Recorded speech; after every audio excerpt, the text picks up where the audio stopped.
에베소서 1장을 지난번에 보았던 내용을 좀 오늘 보충을 조금 더 하겠습니다. 에베소서 1장 13, 14절 두 절 말씀만 우선 보겠습니다. 에베소서 1장 13절, 14절. 그 안에서 너희도 진리의 말씀 곧 너희의 구원의 복음을 듣고 그 안에서 또한 믿어 약속의 성령으로 인치심을 받았으니 이는 우리 기업의 보증이 되사 그 얻으신 것을 속량하시고 그의 영광을 찬송하게 하려 하심이니라. 아멘.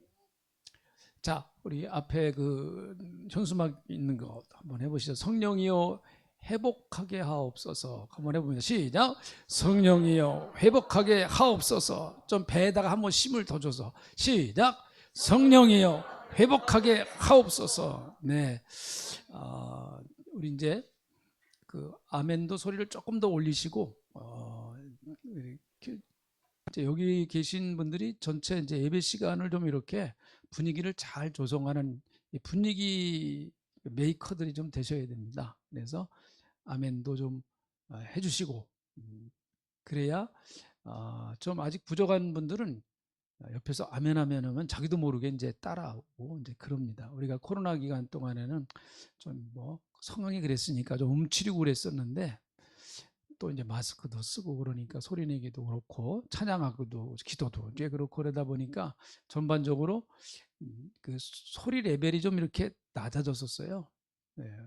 물론 뭐 하나님이 크게만 해야 들으시는 분은 아닌데 그러나 또 사람은 굉장히 감성의 요소를 많이 이렇게 그 영향을 많이 받거든요. 그러니까 조용히 너무 교회가 조용하면은 그 확실히 은혜가 좀 덜 되는 게 있어요.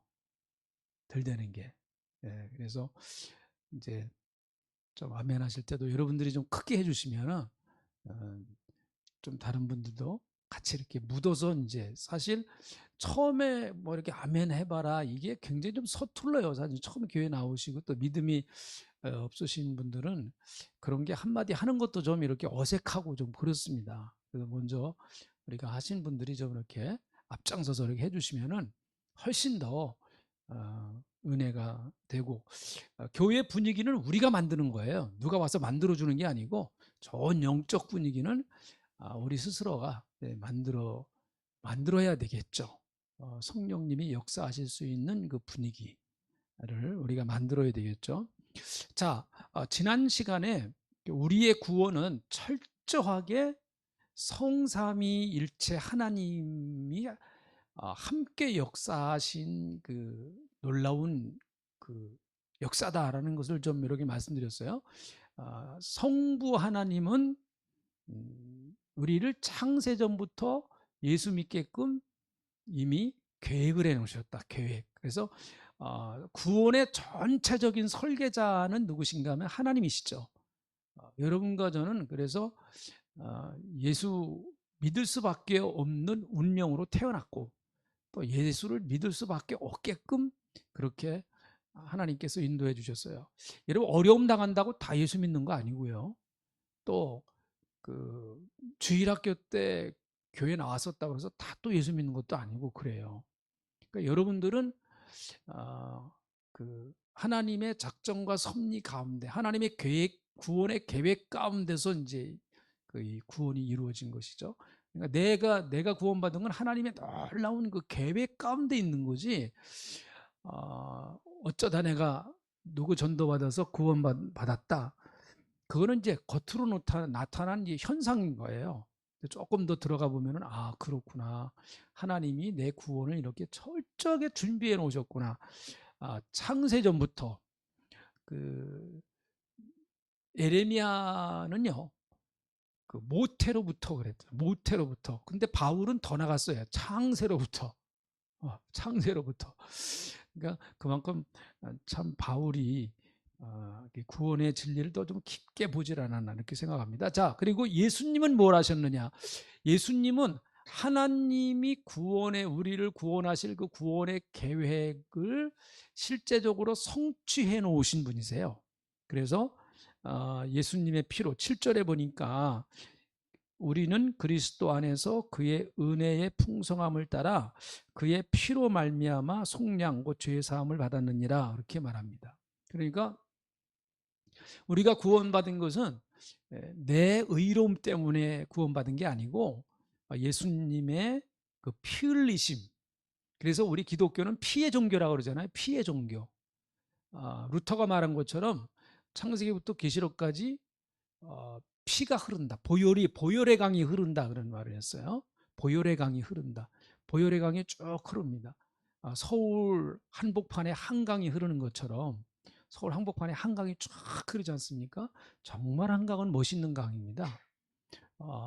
이렇게 도해지에 이렇게 참 큰 한강과 같이 이렇게 큰 강이 흐르는 곳도 사실은 세계적으로 보면은 우리 그 서울 시민들은 참 복받은 거예요. 그걸 보면은요. 사실은 한강이 참 대단한 거죠. 그것과 마찬가지로 창세기부터 계시록까지 보혈의 강이 쭉 흐르고 있다는 거예요. 그래서 사실 그 구약 성경부터 그것도 제가 한번 교재를 그렇게 만들려고 지금 생각 중이고 기도 중인데 예수를 통해서 성경을 보는 것, 예수를 통해서 성경을 보는 것, 특별히 구약, 그 구약을 어떻게 예수를 통해서 구약을 복음을 통해서 어떻게 구약을 보느냐, 굉장히 참 중요하거든요. 그런 거를 한번 좀 지금 만들려고 하는데 어쨌든 이제 그래서 성경을 쫙 짜보면 예수님의 보혈의 피가 흐른다.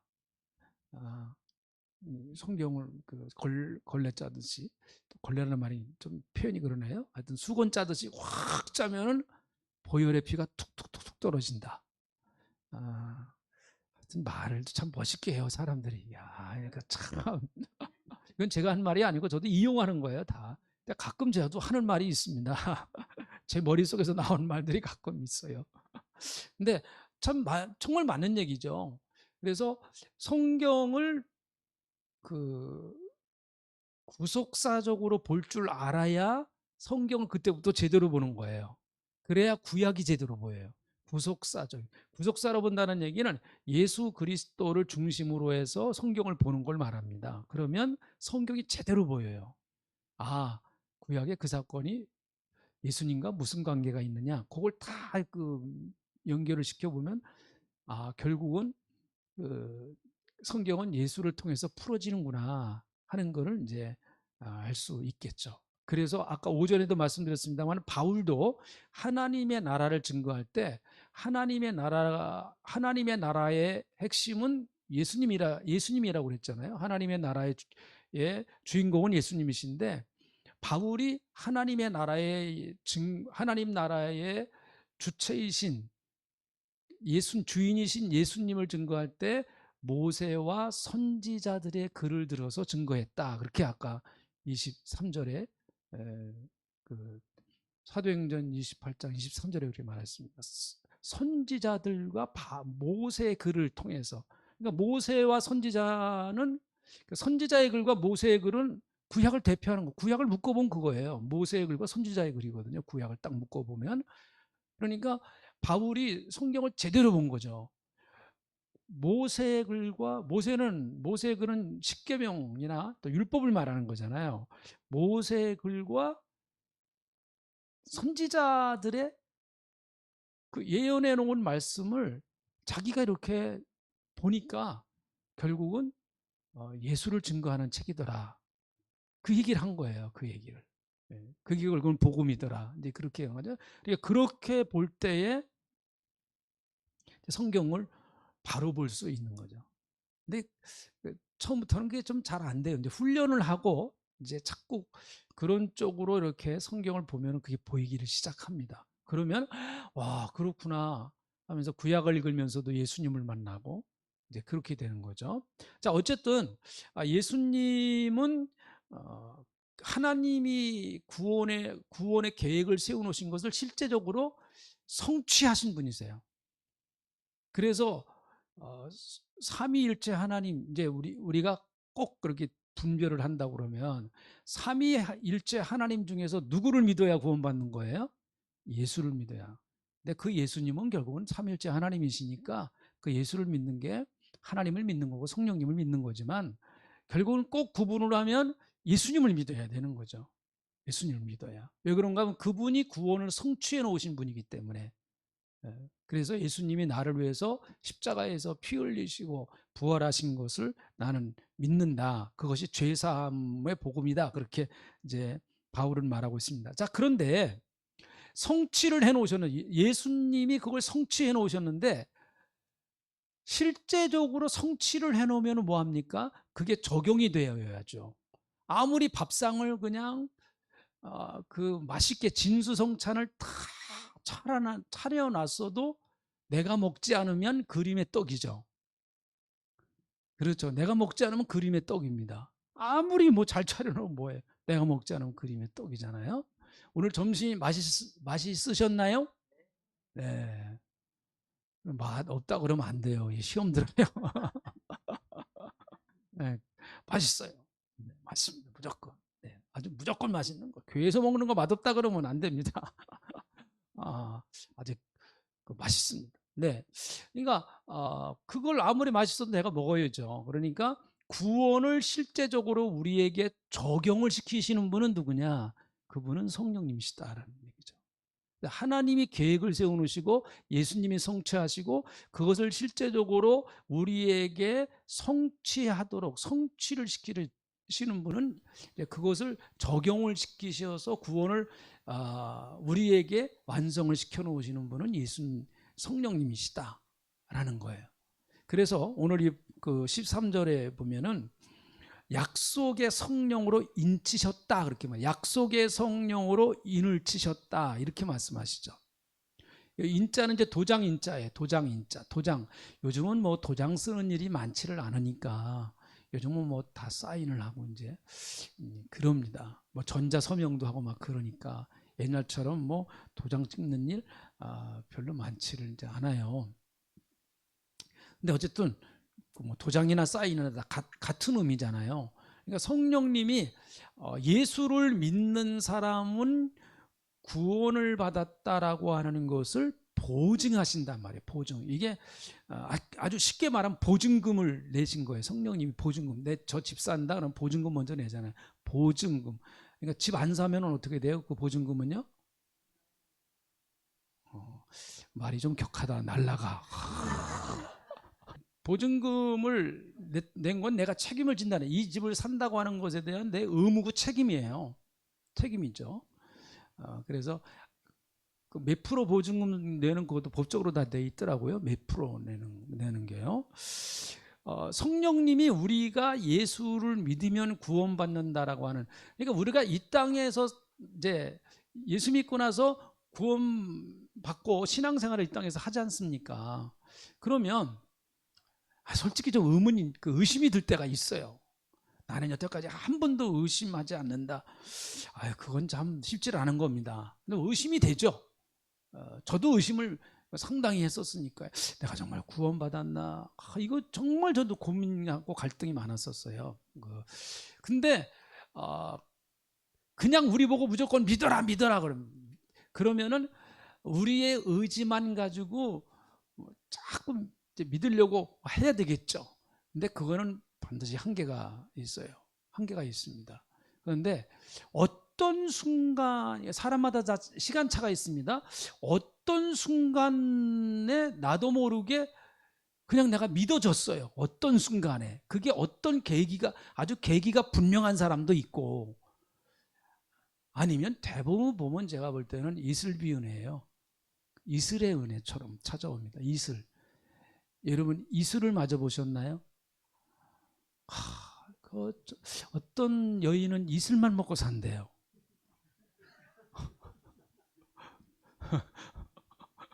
이슬만 먹고 산대.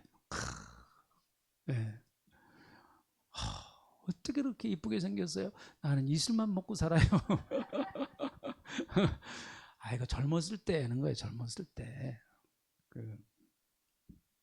어떤 분이 말이죠. 그 승마가요, 승마 말 타는 거 있잖아요. 말 타는 게 여러분 승마 선수 치고 살찐 사람 봤습니까? 그리고 저 이 경륜 그뭐 경륜 아니고 말 타는 거 막 있잖아요. 그 뭐라 그러죠? 막 돈 내기 하면서 말 타는 거 있잖아요. 아, 네? 그것도 어떻게 잘하세요, 그래? 이상하네 이쪽 동네 오늘. 맞아, 맞아. 하여튼 그런 거 있죠. 막 말 타고 가네. 살찐 사람 봤습니까? 살찐 사람? 살찐 사람 봤어요? 없어요.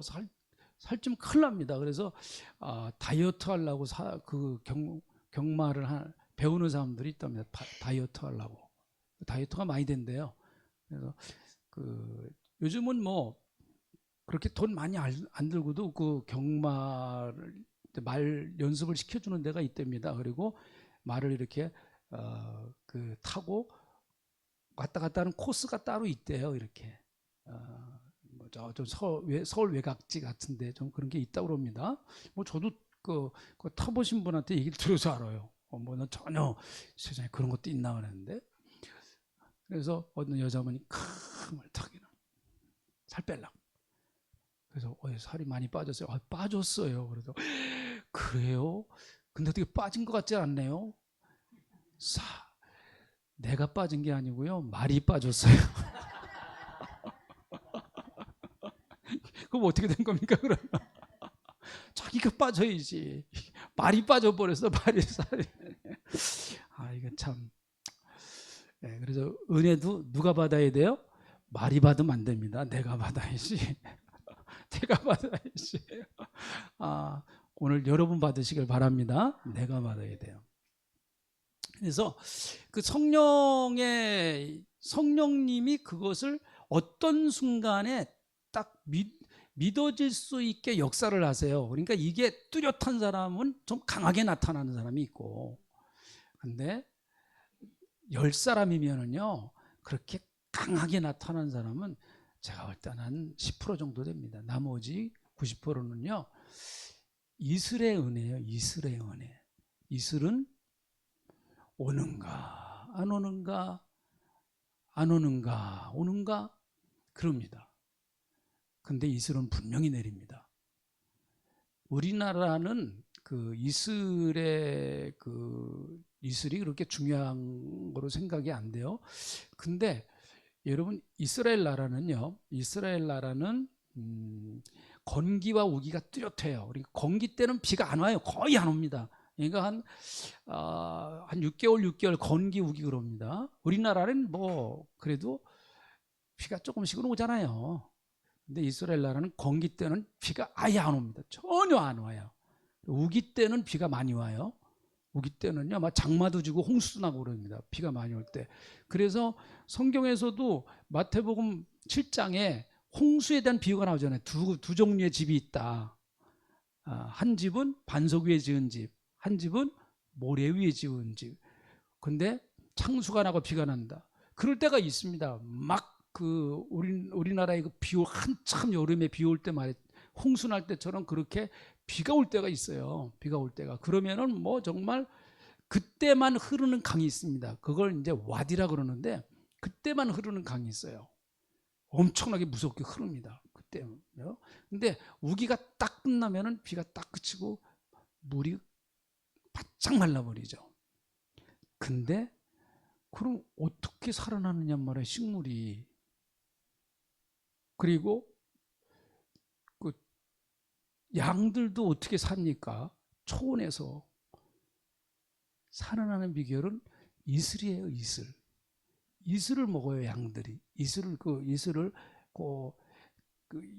핥아서 먹습니다. 다 양들이 이슬을 먹고요. 그리고 또 모든 식물들이요, 이슬을 먹고 자라요. 건기 때는요. 그래서 이스라엘 나라는 이슬이 엄청나게 중요합니다. 그래서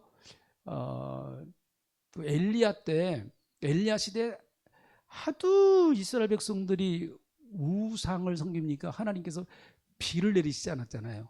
근데 성경은 우로라고 말합니다. 우로가 뭐예요? 우자는 비우자, 로자는 이슬로자예요. 근데 사실 원문에 보면은 뭐 저도 요번에 알았는데 원문에 보면은 이슬이 먼저 나온대요.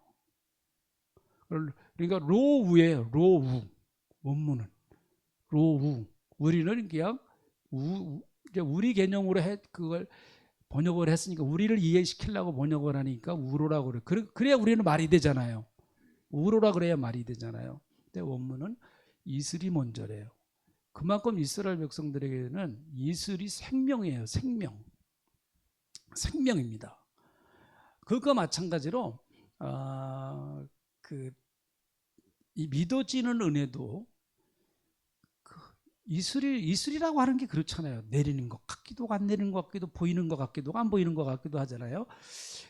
성령의 역사가 때로는 이슬처럼 그렇게 역사할 때가 많아요.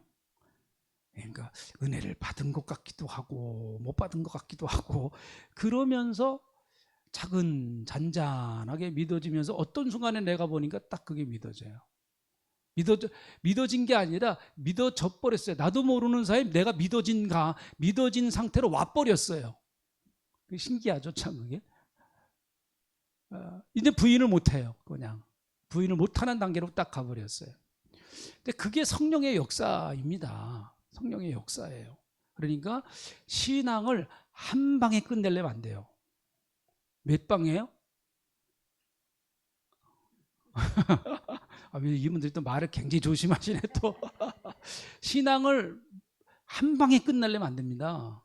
한 방에 끝내요. 신앙은 한 방에 끝내는 게 없어요. 여러분, 신앙은 한 방에 끝내는 게 없습니다. 그래서 신앙을 가장 잘 비유하는 그 운동 경기 가운데 저는 야구라고 봐요. 야구는 밑에까지 있죠? 또 우리 여자분들 잘 모르시네요. 야구는 9회전까지 있어요. 9회전. 유명한 미국의 야구 감독이 저 이름을 잊어버렸는데 아주 유명한 말을 했다고 전에 끝날 때까지는 그래요. 이것도 어떻게 아시네 그건 또. 끝날 때까지는 끝나는 게 아니다. 그래서 야구 경기 중에서 제일 재밌는 게 9회 말 투아웃 역전 홈런을 날리는 거. 그게 그러면 그냥 그거는 아주 그냥 그 사람 날린 사람은 스타 되는 거예요. 완전히 그냥 역전시켜버려요. 그러니까 야구에 그런 묘미가 있거든요. 그런 묘미가요. 신앙생활도 한 방에 확 끝내버리는 거 아닙니다. 9회 말까지 가는 거예요. 이렇게 9회 말까지 가는 겁니다. 그래서 너무 그냥 조급해 하실 필요 없어요. 신앙은 차근차근 한 걸음 이제 가시는 거니까. 성령께서 우리에게 보증을 서버리시는 거야. 야, 너 구원받은 거 내가 보증 쓸게. 내가. 그런단 말이에요. 여러분 잠언에 보면은 보증 서라 그랬어요? 쓰지 말라 그랬어요? 그런 건 또 눈에 우리가 잘 들어오거든. 그런 거. 그러니까 누가 보증서도 안 해. 나는 성경을 믿는 사람이야. 난 성경대로 할 거야. 하면서 난 보증 못 써. 나는 내가 서주고 싶은데 나는 성경 말씀 순종하는 사람이거든. 그래서 보증 성경 쓰지 말라 그랬어. 난 보증 안 써. 그렇게 얘기하세요. 그렇게. 자, 그런데 그렇게 중요한 구원을 누가 보증을 서주시느냐? 성령님이 보증을 서주신대요. 성령님이 우리를 뭘 믿고 보증을 서세요? 나 참 성령님이 진짜 믿음도 좋으셔. 나를 믿고 보증을 서주신대. 나를 믿고. 요즘 보증 잘못 써서 인생 망친 사람 많습니다. 여러분 중에도 있으시죠? 보증 잘못 써가지고 아주 그냥 돈 왕창 날린 사람들 많아요. 뭐 저한테 와서는 보증서라고 해도 나는 뭐 쓸 것도 없으니까 괜찮아요. 나는 뭐 쓸 자격도 안 돼. 자, 그런데 성령님은 우리에게 당신이 보증 쓴다는 얘기는 뭐예요? 책임을 진다는 얘기 아닙니까? 책임을. 특별히 돈 보증 쓰는 거는 정말 어렵고 힘든 거 아니에요. 그 사람의 무슨 돈에 문제가 생기면 그걸 내가 책임지겠다는 거 아닙니까? 그러니까 성령님이 내 구원을 보증 쓰신다고 하는 건 내 구원에 어떤 문제가 생기면 그거 내가 알아서 할게 그 말이잖아요. 성령님이. 참 이게 성령이 하시는 일이 그래서 너무 귀하고 소중한 겁니다. 자, 로마서 8장 9절에 있는 말씀을 한번 찾아보시죠. 로마서 8장 9절에 있는 말씀. 로마서 8장은 특별히 성령장이다 그렇게까지 얘기를 해요. 로마서 8장은 그 구원의 그 성화의 완성 단계가 로마서 8장이에요. 1장부터 4장, 로마서 1장부터 4장까지는 그 어떻게 구원받을 것인가 하는 구원에 관한 구원의 방법을 얘기했다고 하면 5장부터 8장까지는 구원받은 사람이 어떻게 성화를 이루어갈 것인가 하는 그 성화의 단계를 말해요. 그런데 로마서 8장은 성화의 완성 단계를 말합니다. 성화의 꽃이에요. 꽃. 그러니까 결국 신앙생활의 꽃이 로마서 8장이다 그렇게 얘기를 합니다. 그래서 이번 달에 외우는 그 규절이 로마서 8장 1절이죠. 성령의 법이 죄와 사망의 법에서 우리를 해방했다. 근데 그 성령의 법은 로마서 8장 2절에 보니까 예수 안에 있는 생명의 법이라고 그래요. 예수 안에 있는 생명의 성령의 법. 그러니까 예수 안에 내 안에 있는 생명은 결국은 성령께서 우리에게 갖다 주신 그 예수의 생명이거든요. 그래서 그 성령의 법이 죄와 사망의 법을 이겨버렸어요. 그래서 죄와 사망의 법이 우리를 주관하지 못합니다. 우리가 실패할 수는 있어요. 때로는 낙심도 하고 실수할 수도 있어요. 그러나 죄와 사망의 법이 우리를 끝까지 붙들지 못합니다. 우리를 완전히 정복시키지 못하는 거예요. 왜요? 우리는 이미 해방됐으니까. 죄와 사망의 법에서 해방됐어요. 우리가 일본으로부터 파리로 해방 우리가 됐잖아요. 근데 우리가 또 일본한테 또 그 일제 36년처럼 그렇게 또 잡히면 안 되잖아요. 그렇지 않습니까? 그렇게 될 수도 없죠. 영적으로는 더 그렇습니다. 영적으로는 예수님이 해방시키셔서 성령의 그게 법이 됐어요. 법이라고 하는 거는 정해지면은요. 그 세상 법은 고쳐질지 모르지만 하나님의 법은 안 고쳐져요. 하나님의 법은요. 이건 성령의 법입니다. 자, 9절 읽어보죠. 9절 같이 읽어봅니다. 시작. 만일 너희 속에 하나님의 영이 거하시면 너희가 육신에 있지 아니하고 영에 있나니 누구든지 그리스도의 영이 없으면 그리스도의 사람이 아니니라. 여기에 하나님의 영, 성령을 말합니다. 그리스도의 영, 성령님을 말해요. 우리가 성령님이 이렇게 다양하게 표현하신 거예요.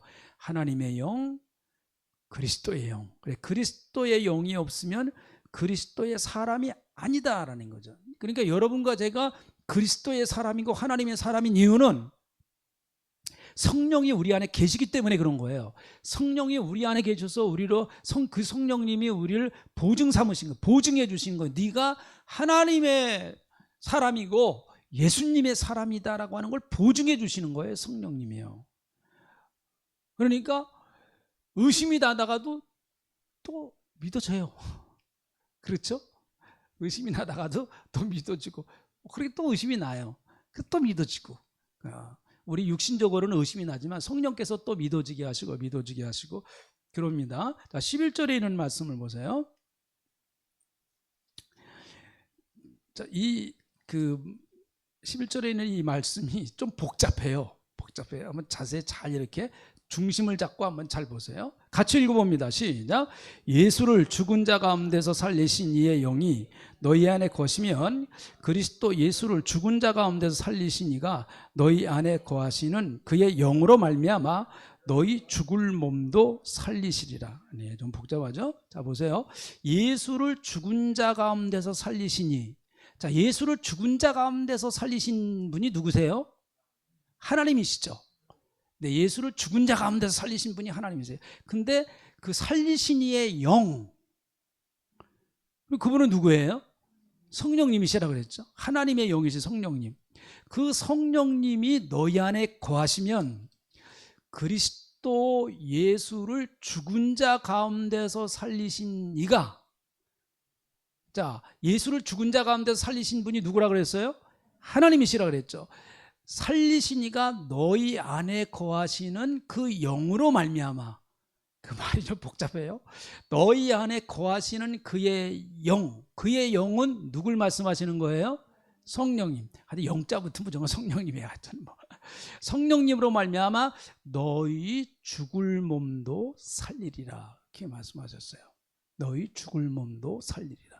그러니까 결국은 여러분 이 말씀은 우리가 예수를 믿을 때에 우리의 죽었던 영을 다시 살리신다라고 하는 그런 의미, 1차적인 의미는 그 말이에요. 저와 여러분이 예수를 믿는 그 순간 성령께서 우리의 죽은 영을 살려버리셨어요. 그 성령님만 하시는 거예요. 아무도 못해요. 성령님이 확 우리를 살려버리셨습니다. 또 한 가지는 네.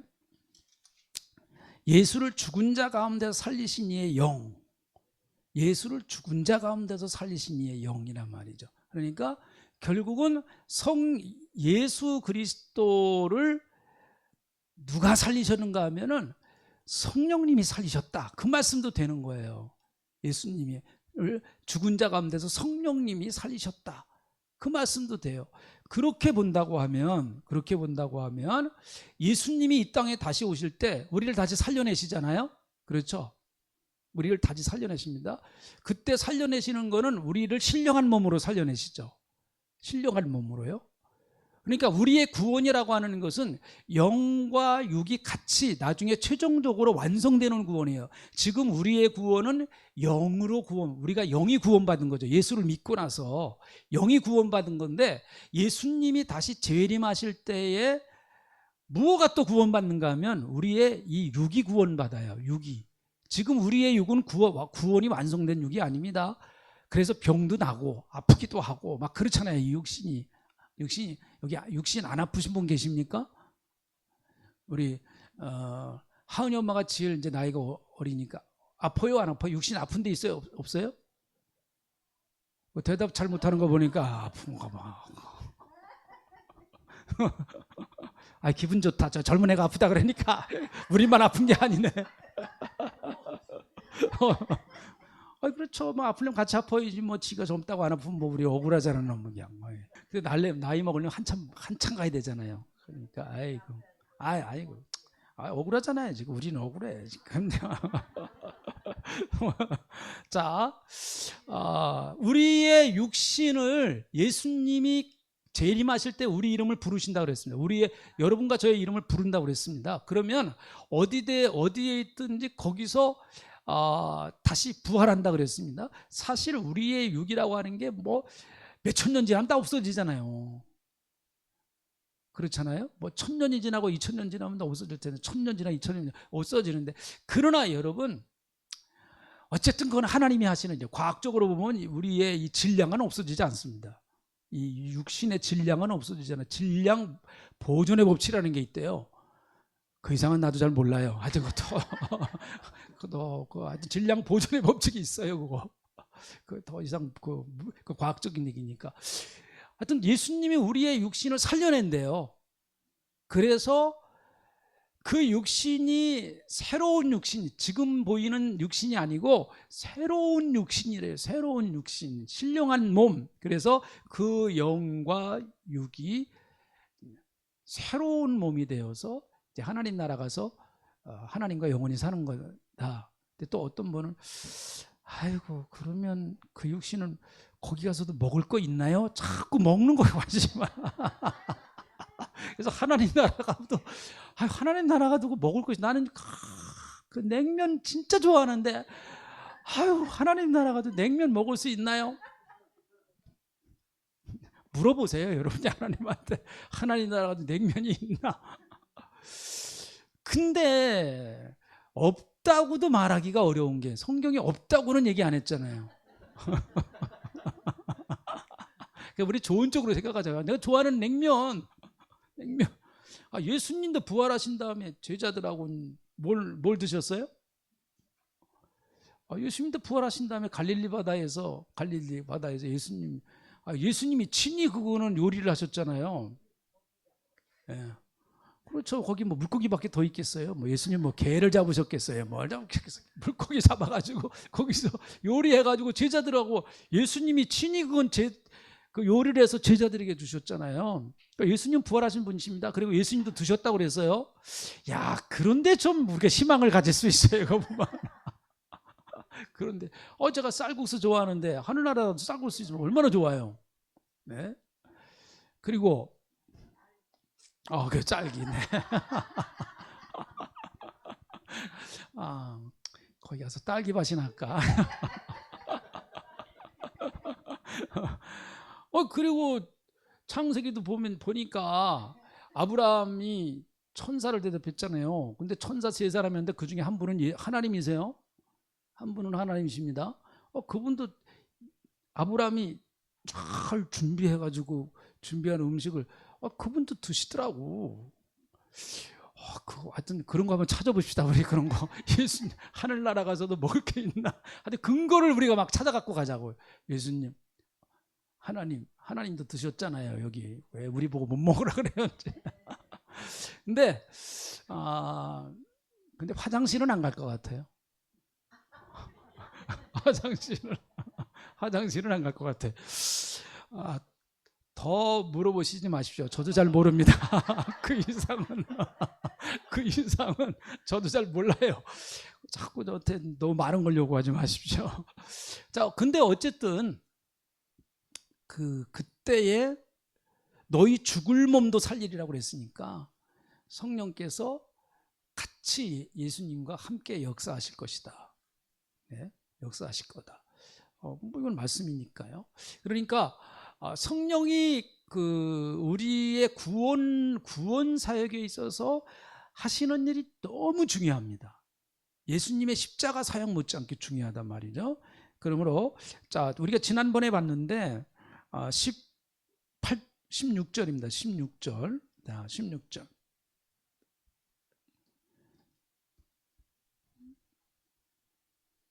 같이 읽어봅니다. 16절. 함께 읽어보겠습니다. 시작. 성령이 친히 우리 영과 더불어 우리가 하나님의 자녀인 것을 증언하시나니. 네. 그러니까 성령님이 자꾸 증거해 주신다는 거예요. 마귀가 우리에게 의심의 씨앗을 뿌리면, 야, 너 그따위 해갖고 무슨, 아이고 뻔뻔하기도 하는 네가 무슨 하나님의 자녀냐? 너 봐서 자격상실이야, 자격상실. 그렇게 자꾸 우리에게 그 의심의 씨앗을 심어줄 때 성령이 증거하신다는 거예요. 친히 우리 영으로 더불어서 너는 하나님의 자녀야. 네가 자격이 있어서 하나님 자녀가 된 거 아니야. 하나님의 전폭적인 은혜고 사랑이고 예수님의 십자가의 공로야.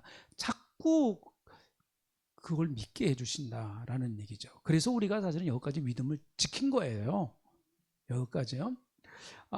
에베소서를 보면, 근데 바울이 쓴 그 서신서를 가만히 보면은 바울은 그 서신서에서 그 성령에 관한 이야기를 굉장히 많이 합니다. 이 특별히 구원 문제에 있어서 성령의 사역을 굉장히 강조를 많이 해요. 자, 갈라디아서 한번 찾아볼까요?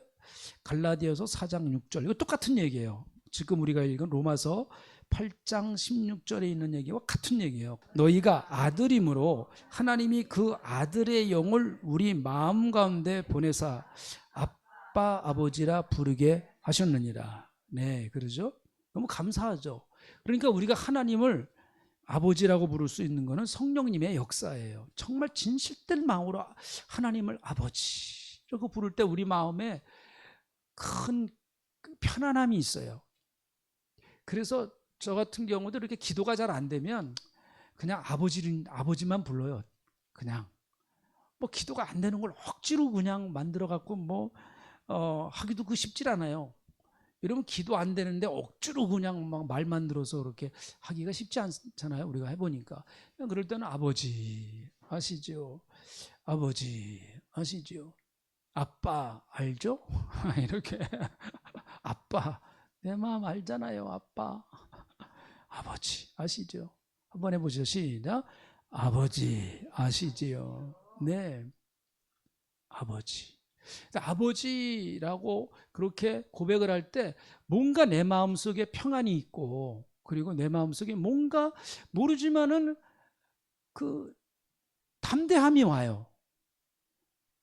그 아버지가 나를 책임져 주실 것 같고, 문제는 산적하게 아직 있지만은, 그게 그럴 때 그 아버지라고 부를 때 그 성령님이 역사하시기 때문에 그런 거란 말이죠. 성령님이 역사하죠. 성령께서 그렇게 우리를, 하나님을 아빠 아버지로 부를 수 있게 해주신다라는 거예요.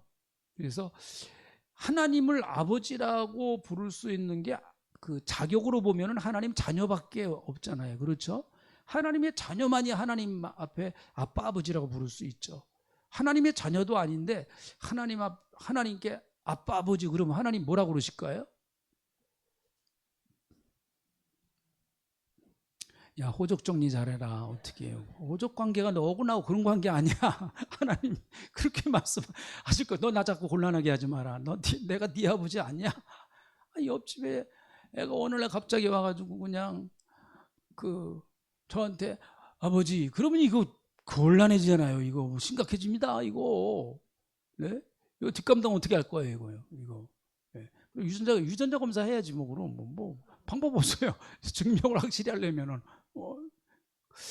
하나님을 아버지로 부를 수 있다고 하는 것은 구원받았다는 증거예요. 그러니까 부를 수 있는 자격을 갖췄다는 얘기는 구원받았다는 증거고, 성령이 그 안에 계시다는 증거입니다. 그래서 아버지로 부를 수 있다는 거예요. 그 일을 성령님이 하신다는 거예요. 그 일을 성령님이 보증을 쓰셨다라고 하기 때문에 확실한 거죠. 자, 고린도후서 1장 하면 이것도 또 같은 말씀이에요. 그러니까 바울 서신에서 이 구원에 관계되어져서 성령의 역사를 굉장히 강조를 많이 해요. 근데 아무튼 나도 모르지만은 어떨 때는 그래. 나도 내가 왜 이렇게 믿었는가? 내가 나를 봐도 참 신통해요. 참 신기하고. 내 안에 성령님이 역사하신 거죠. 고린도후서 1장 21, 22. 우리를 너희와 함께 그리스도 안에서 굳건하게 하시고 우리에게 기름을 부으신 이는 하나님이시니 그가 또한 우리에게 인치시고 보증으로 우리 마음에 성령을 주셨느니라. 네, 똑같은 말씀이죠. 아까 에베소서의 말씀과 고린도 교회에게도 똑같은 얘기를 한 거예요. 성령님이 보증해 주셨다. 그러니까 내가 내 믿음을 가지고 천국 가는 게 아닙니다. 내가 내 믿음을 가지고요. 그거는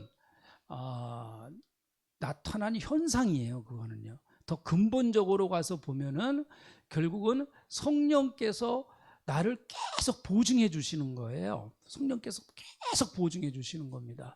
야, 너 흔들리지 마. 너 하나님의 자녀고 하나님의 백성이야. 흔들리지 마라. 마귀가 하는 말에 넘어가지 말고 속지 말고 그런 말에 기울이지 마. 계속해서 하나님 은혜 안에 살아 하면 성령님이 계속해서 그걸 보증을 해 주신다라는 그런 얘기. 인을 쳐 주셨으니까요. 네. 그 에베소서로 한번 다시 돌아가 보죠. 에베소서를 보면은 여러분 그 에베소서 이건 한번 이제 좀 다시 한번 할 수 있는 시간을 갖겠습니다만은, 에베소서는 유난히 바울이 성령 사역을 굉장히 강조를 해요. 다른 그 책보다, 다른 서신, 바울이 쓴 다른 서신서보다 에베소서에서 유난히 그 성령의 사역을 굉장히 강조를 많이 합니다.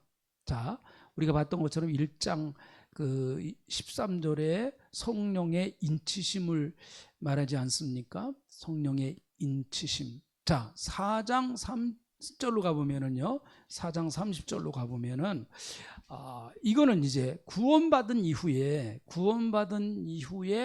우리가 어떻게 진리의 말씀 안에서 살아갈 것인가에 관한 것을 이야기할 때, 이렇게 얘기를 합니다. 30절 이런 말씀을 한번 보시죠. 4장 30절 찾으셨죠? 읽어봅니다. 시작. 하나님의 성령을 근심하게 하지 말라. 그 안에서 너희가 구원의 날까지 인치심을 받았느니라. 여러분과 저는 구원의 날까지 인치심은 이미 받았어요. 인치심을 받은 사람이에요. 구원의 날까지 인치심을 받았다는 얘기는 보장을 해 주시겠다는 얘기예요. 성령의 인치심을 받았어요. 보장이 돼 있는데 문제는 뭔가 하면 그 하나님의 성령을 근심하게 하지 말라는 얘기예요. 근심하게 하지 말라. 그 근심하게 하는 내용이 이제 그 25절부터 보면 쭉 그 나와요. 그 이제 구체적인 얘기가 제가 한번 읽어볼까요? 25절. 그런즉 거짓을 버리고 각각 그 이웃과 더불어 참된 것을 말하라.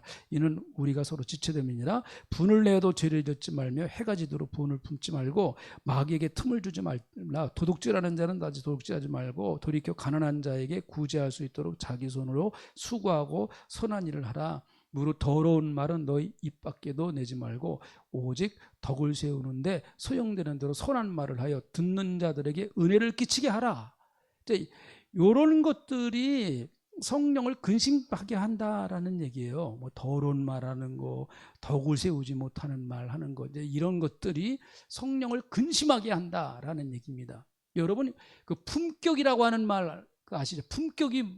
품격이란 말이 무슨 뜻이에요? 품격.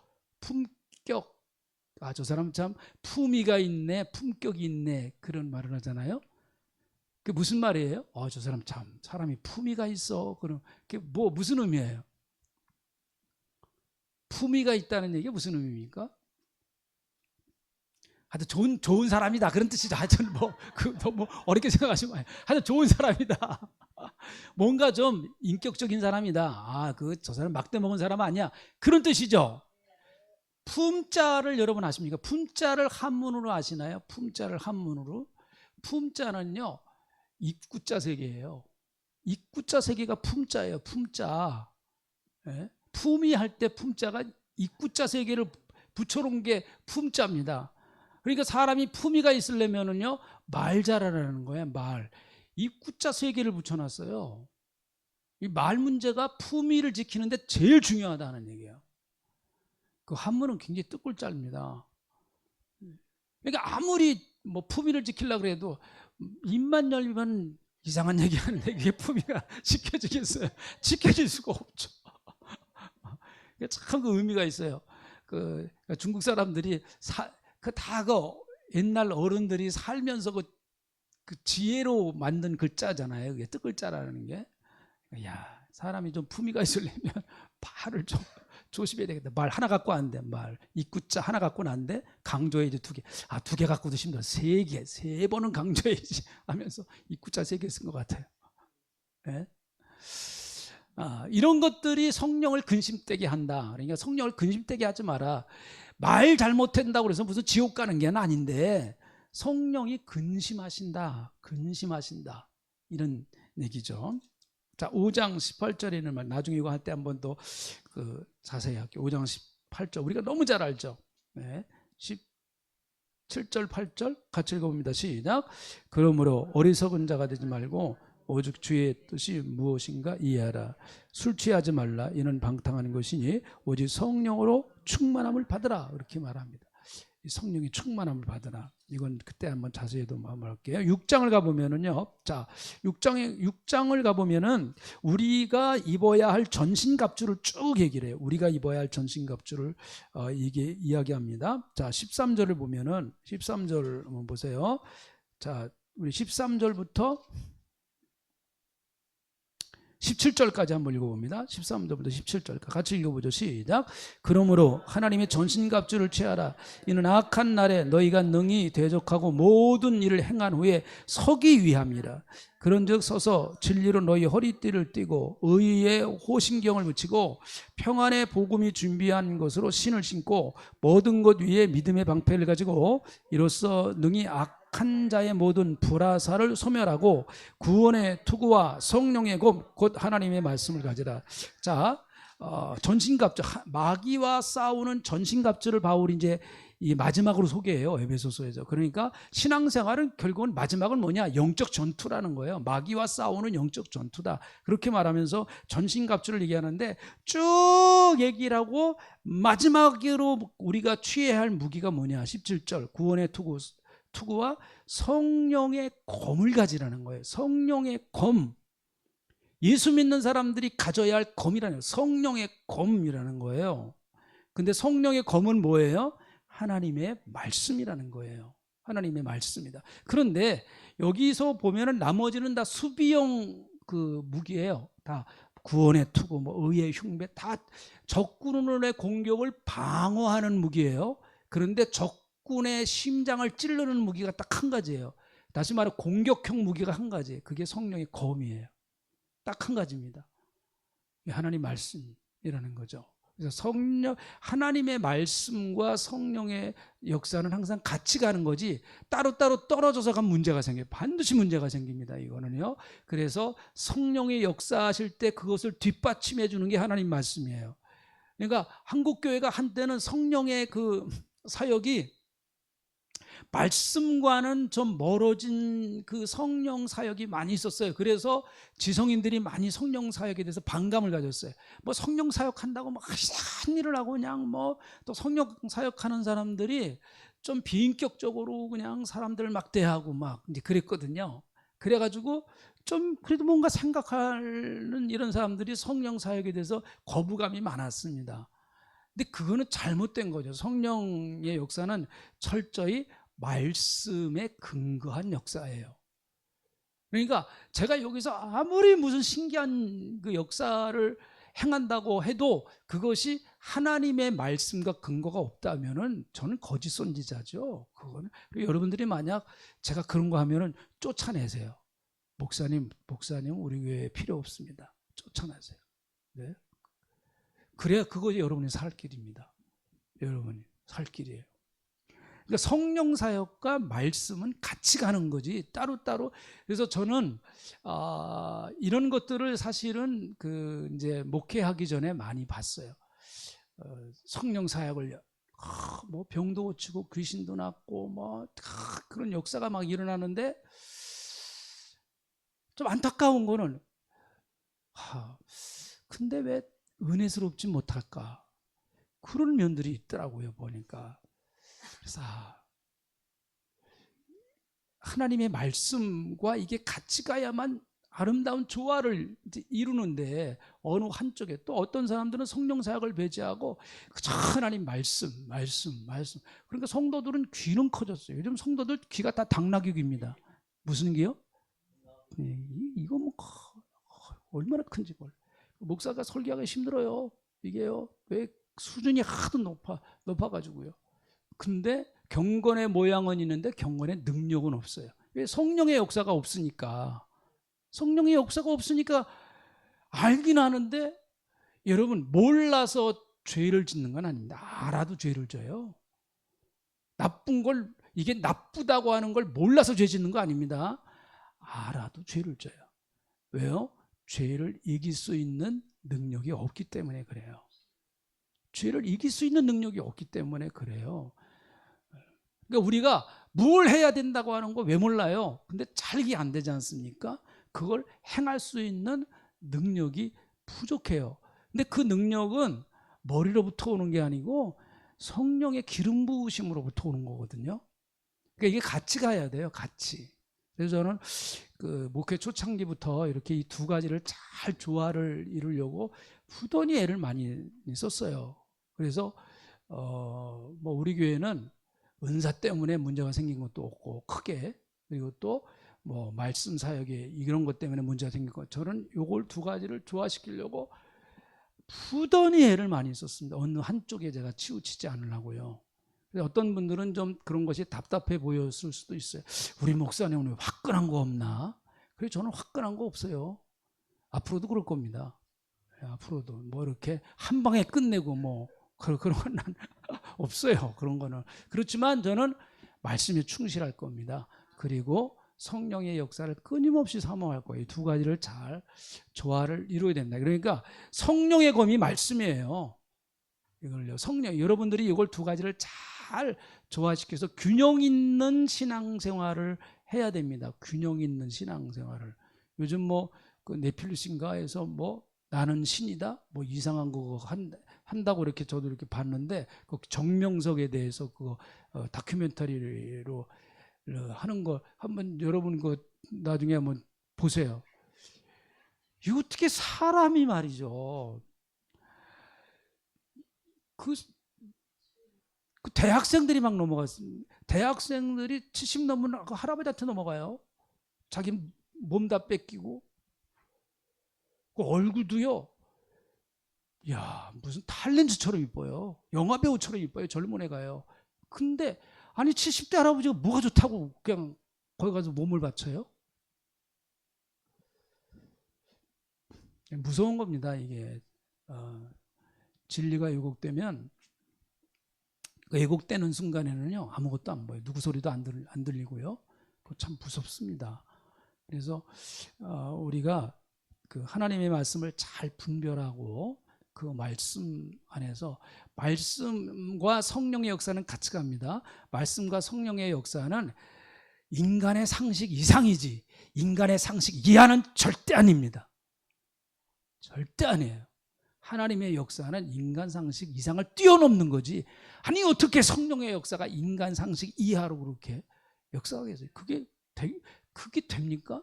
성령의 열매를 보세요. 열매가 성령의 9가지 열매를 보세요. 그게 얼마나 정말 우리 그 참 멋있고 인간을 인격적으로 만들고 품위 있게 만들고 소중하게 만들고 성령을 따라 살면 그렇게 된다는 건데 어떻게 그 참 그 관심 있는 사람 한번 그 봐보세요. 아우 참 무섭습니다. 무서워요. 자, 그래서 이 성령의 사역은 그 구원 사역에 있어서 특별히 보증하시는 사역이다라고 하는 걸 우리가 잊지 말아야 된다. 보증하신다. 성령은 보증하신다. 할렐루야. 지금은 우리를 죄와 사망에서 구원하시고 우리를 천국까지 인도하셔서 영원히 우리와 같이 하시는 그 크신 아버지 하나님의 사랑하심과 성령님의 감동 감안해주 역사하심과 그리스도의 풍성하신 은혜가 주님의 백성들에게 우리 교회와 가정들에게 가차없이기를 간절히 축원하옵나이다. 아멘.